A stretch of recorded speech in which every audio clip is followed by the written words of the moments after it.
Sell me this pen. So এই cliche one সেন্টেন্সের যে লাইনটা, এটা আপনারা অনেকেই হয়তো শুনেছেন, দেখেছেন বিভিন্ন মুভিতে অথবা ইন্টারভিউতে গিয়ে ফেস করেছেন। মোস্টলি যারা আসলে সেলস প্রফেশনে আছেন তারা হয়তো ইন্টারভিউতে গিয়ে দেখেছেন তাদের কোনো কিছু একটা সেল করতে বলা হয়েছে। বেশিরভাগ ক্ষেত্রে সেটা পেন হতে পারে, সেটা ঘড়ি হতে পারে, সেটা মোবাইল ফোন হতে পারে, সানগ্লাস হতে পারে।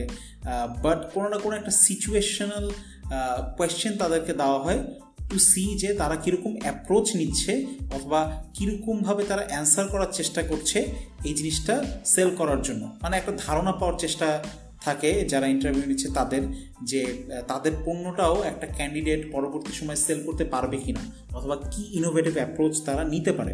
ঠিক আছে, so it's a very favourite question for many sales professional অথবা যারা ইন্টারভিউ নিচ্ছেন তাদের কাছে। সো এটা কিন্তু আপনি দেখবেন সাধারণত 3 ধরনের অ্যান্সার এসে থাকে। খুব কমন অ্যান্সারটা হচ্ছে গিয়ে আপনি দেখবেন ভ্যালু অ্যাডেড অ্যাপ্রোচ। কোনো ইন্টারভিউকে আপনি এটা জিজ্ঞেস করলেন, এই জিনিসটা জিজ্ঞেস করলেন, ক্যান্ডিডেট আপনাকে হয়তো এই কলমটার যে সুন্দর ফিচার আছে সেটা সম্পর্কে বলার চেষ্টা করবে। লাইক ইউনো হোয়াট, এই পেনটাতে আসলে গোল্ড প্লেট করা আছে, এটার গোল্ড প্লেট করার ফলে এটা বেশ লাক্সারিয়াস পেন মনে হয়। সো অ্যাজ আ বস আপনি যখন এই পেনটা নিয়ে কোনো একটা সাইন করতে যাবেন, এটা একটা আলাদা প্রিমিয়াম ভ্যালু তৈরি হবে, যেটা কিনা হয়তো আপনার প্রোডাক্টের ভ্যালু অথবা কোম্পানির ভ্যালুও বাড়িয়ে দেবে। সো ইউনো এই গোল্ড প্লেটের পেনটা হয়তো আপনার জন্য অনেক বেশ ভালো হবে। সো একটা ভ্যালু তৈরি করতে চায় অনেক ক্যান্ডিডেট এইভাবে অ্যান্সারটা দিয়ে। আরেকটা হতে পারে, বলতে পারে এই পেনটাতে হচ্ছে একটা রিফিলেবল ইঙ্ক কার্টিজ আছে। ঠিক আছে, সো আপনার নতুন কোনো কলম কিনতে হবে না, আপনি হচ্ছে গিয়ে কালি ভরতে পারেন, রিফিল করে নিতে পারেন এবং বারবার ইউজ করতে পারেন। So you know what, you will buy this pen forever. আপনার এই পেনটা হারিয়ে যাওয়ার আগ পর্যন্ত নতুন কোনো পেন কিনতে হচ্ছে না। This could be another value added approach. আরেকটা অ্যাপ্রোচ হতে পারে, তারা বলছে যে ইউনো অন্য পেনের সাথে কম্পেয়ার করছেন, অন্য কলমের সাথে, যে কম্পেয়ার টু দিস পেন এই পেনটা হচ্ছে অনেক স্মুথ, খুব কমফোর্টেবল, হোল্ড করতে গেলে এটাকে হয়তো আপনি ফোল্ড করে রাখতে পারবেন এবং এটাতে লেখা খুব সুন্দর হয় এবং আমি আপনাকে লিখেও দেখাচ্ছি কত সুন্দর হয়। সো এই যে ভ্যালু অ্যাডেড অ্যাপ্রোচগুলো, এগুলো আসলে ইন্টারেস্টিং, এগুলো কিছু কিছু ক্ষেত্রে কাজ করে, কিন্তু মেজরিটি অফ দ্য মানুষই দেখবেন এই ধরনের ভ্যালু অ্যাডেড অ্যাপ্রোচ নিচ্ছে, তারা কলমটার ফিচারটাকে প্রমোট করতে চাচ্ছে। কিন্তু এই টাইপের ভ্যালু বেসড যে সেলিংটা, ঠিক আছে, এটা কিন্তু খুব একটা সাকসেসফুল সেলিং না।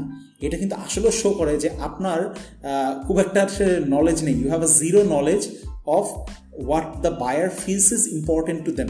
অর্থাৎ একটা বায়ারের কাছে ইম্পর্টেন্ট কী জিনিস সেটাই কিন্তু আপনি ফিল করেননি, আপনি আপনার মতো করে একটা ভ্যালু তৈরি করে রেখেছেন অথবা ফেলেছেন, যেটার মাধ্যমে আপনি সেল করতে চাচ্ছেন এই কলমটা। ঠিক আছে, so in one way you are kind of shooting in the dark. হ্যাঁ, সো আপনার ভ্যালুটা যদি আসলে ম্যাচ করে আপনার বায়ারের কাছে, তাহলে আপনি এটা সেল করতে পারবেন, তা না হলে সেল করতে পারবেন না। সো ইন ওয়ান ওয়ে যারা আসলে এই ধরনের অ্যান্সার করেন ইন্টারভিউতে গিয়ে অথবা সেল করার জন্য, ঠিক আছে, এই ভ্যালু বেসড অ্যাপ্রোচটা কিন্তু আসলে খুব একটা সাকসেসফুল অ্যাপ্রোচ না, অথবা অনেক ক্ষেত্রেই কাজ করে না, কারণ ভ্যালু কিন্তু মিসম্যাচ হয়ে যাওয়ার চান্স অনেক বেশি থাকে। সেকেন্ড যে অ্যাপ্রোচটা, সেটা হচ্ছে গিয়ে সলিউশন বেসড অ্যাপ্রোচ। সেই সলিউশন বেসড অ্যাপ্রোচটা অনেক সেলস প্রফেশনাল ইউজ করে থাকে। সো পেনের ক্ষেত্রে এই অ্যাপ্রোচটা এরকম হতে পারে যে অ্যান্সারগুলো এরকম আসতে পারে ক্যান্ডিডেটের কাছ থেকে, যে সরাসরি আপনি আপনার ফিচারগুলোকে প্রমোট করবেন না, বরং যে বায়ার আছে কি সলিউশন প্রোভাইড করতে পারে এই পেনটা তাদের জন্য। সো আপনি এমনও জিজ্ঞেস করতে পারেন যে যখন আপনি একটা কলম কিনেন, সেটার সবচেয়ে ইম্পর্টেন্ট কোন জিনিসটা দেখে আপনি কলমটা কিনেন, ঠিক আছে, অথবা কোন কালারের কলমটা আপনি আসলে কিনতে পছন্দ করেন, অথবা সর্বশেষ যে কলমটা আপনি ইউজ করেছেন সেটার ভালো আর খারাপ দিক কী ছিল। সেই কোয়েশ্চেনগুলো করার মাধ্যমে আপনি কিন্তু এমন কিছু প্রবলেম বের করতে পারেন অথবা এমন কিছু সিচুয়েশন বের করতে পারেন যেটা কিনা ক্লায়েন্টের সাথে মিলে যেতে পারে অথবা বায়ারের সাথে মিলে যেতে পারে। এভাবে আপনি আপনার পেনের যে ভালো দিকটা তাদের প্রবলেমের সাথে অ্যাটাচ করে তাদেরকে একটা সলিউশন অফার করতে পারেন। ইউনো হোয়াট, আপনি এই প্রবলেমটা ফেস করেছেন, আমার কলমটা এই সলিউশন আপনাকে দিবে। আপনি দ্রুত লিখতে পারেন না, আমার কলমটা অনেক দ্রুত লিখতে পারে। অথবা আপনি হচ্ছে কি আপনার কলম হারিয়ে ফেলেন, বাট আমার এই পেনটায় হয়তো একটা ট্র্যাকিং সিস্টেম আছে উইচ ইজ ভেরি আনরিয়ালিস্টিক, কিন্তু এই ট্র্যাকিং সিস্টেমের মধ্যে আপনি কলমটা খুব সহজে খুঁজে পাবেন, এরকমও কিছু হতে পারে। বাট স্টিল আপনি দেখবেন যে এই ধরনের অ্যাপ্রোচও কিন্তু আসলে সবসময় কাজ করে না, ঠিক আছে? কারণ হচ্ছে গিয়ে কোনো কাস্টমারের কাছে ধরুন এমন একটা প্রবলেম বের হলো যেটা কিনা আপনার কলম অথবা আপনার প্রোডাক্ট সেটার সলিউশন দিতে পারে না, তখন আসলে আপনি কীভাবে এটা সেল করবেন? হ্যাঁ, এটা তো সবসময় তো আসলে মক ইন্টারভিউ না, আপনি তো রিয়েল লাইফ সিচুয়েশনও এরকম ফেস করতে পারেন যে আপনি একটা প্রোডাক্ট সেল করতে গিয়েছেন এবং সেই প্রোডাক্টটা সেল করার জন্য কিছু কোয়ালিফাইং কোয়েশ্চেন জিজ্ঞেস করছেন আপনার বায়ারকে, জানার জন্য যে তার প্রবলেমগুলো কী কী। সে তার প্রবলেমগুলো ওপেনলি আপনাকে বলেও দিল, কিন্তু আপনার প্রোডাক্টটা সেই প্রবলেমগুলো সলভ করছে না, তাহলে আপনি কিভাবে সেটা সেল করবেন? সেটা তো সম্ভব না, তাই না?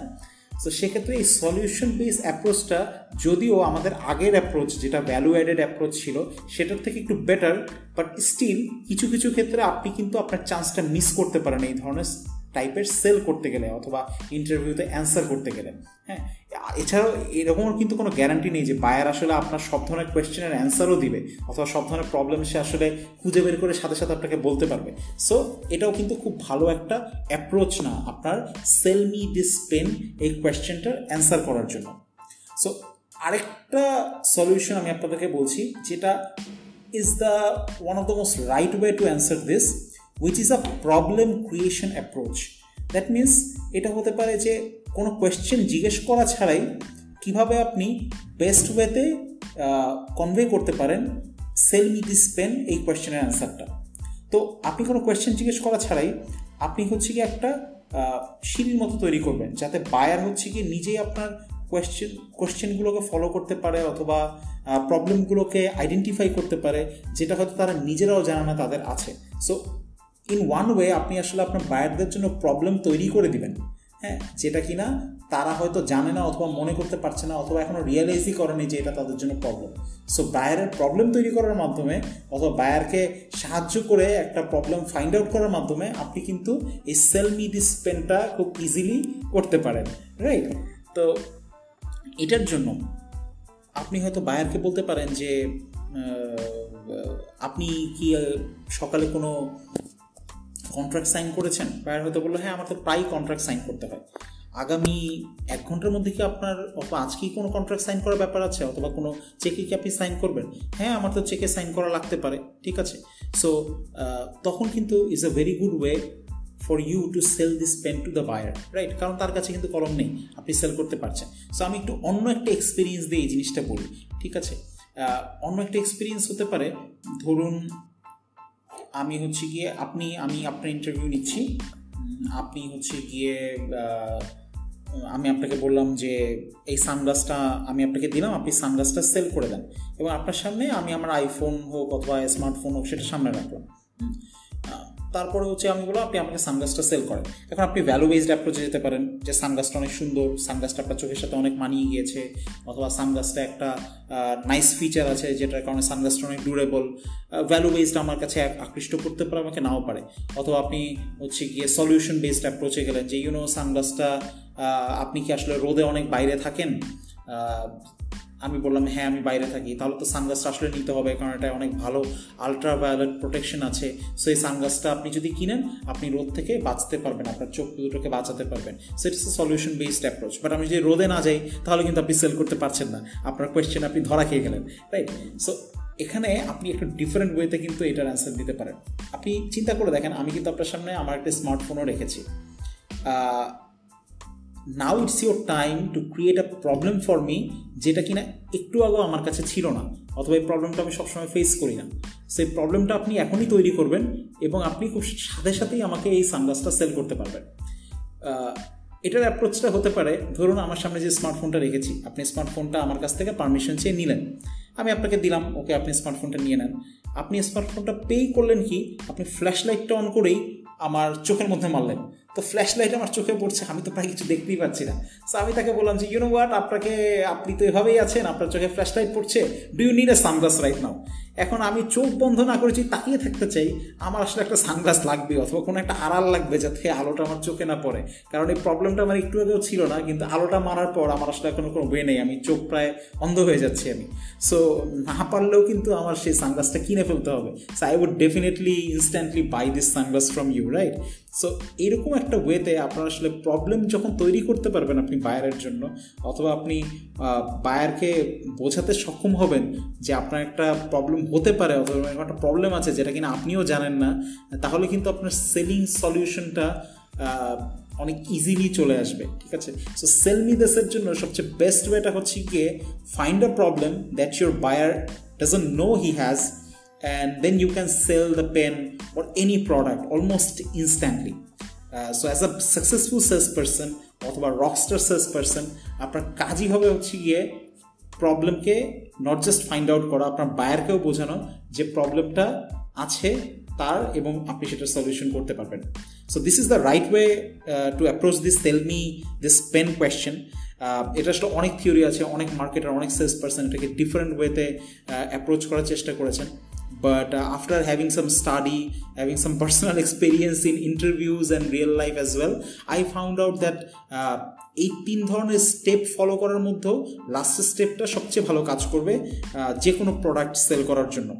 সো আজকের পডকাস্টটা এতটুকুই, ঠিক আছে? If you are looking for more Bangla business podcast, follow me on Anchor, follow me on different platforms to listen more. Thank you today. Take care.